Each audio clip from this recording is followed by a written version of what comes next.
6 o'clock straight up. Now to a story that will be talked about in the history books. The major announcement that a New York grand jury has indicted former President Donald Trump. This is the first time in U.S. history that a U.S. president has ever been charged with a crime. This case stemming from alleged payments to adult film star Stormy Daniels. Of course, there's a lot to walk through. Evan Kozlov joining us right now with more on the reaction to this. He's joining us live from Capitol Hill. So, Evan, walk us through what we know at this point and where we head from here. Right, there's so much to go through as we learn more about this indictment. It's a political bomb that has been set off here in Washington, and that's why security officials wanted to be prepared. They set up these fences right here outside of the Capitol grounds. In fact, they actually set these up last week after President Trump first encouraged his supporters to protest if he were to be arrested. So let's talk about the indictment, what we know about it so far. It's still sealed, and so we don't have a lot of details, and yet the reactions are pouring in. Many Democrats supporting the move, whereas Republicans, including the former president, are calling it an outrage.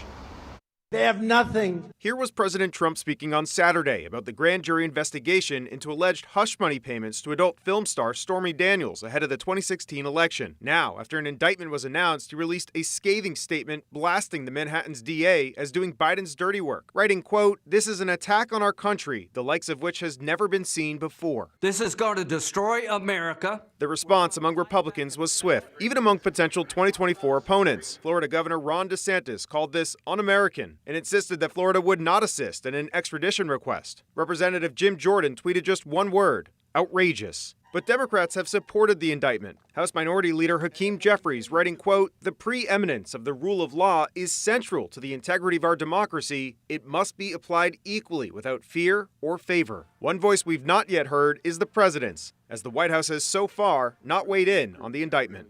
Jump behind me.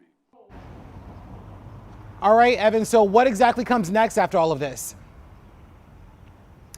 Yeah, that is the big question. According to our partners over at CBS, he's likely to be arraigned next week. It could be as early as Tuesday. So this is all moving very quickly. Another big question is what this is going to look like. We're told that it's not likely to be a perp walk in the way you might see, in a TV show or in a movie. However, he would need to come and get processed in court. That means a mugshot. That means fingerprints. He would get a booking number.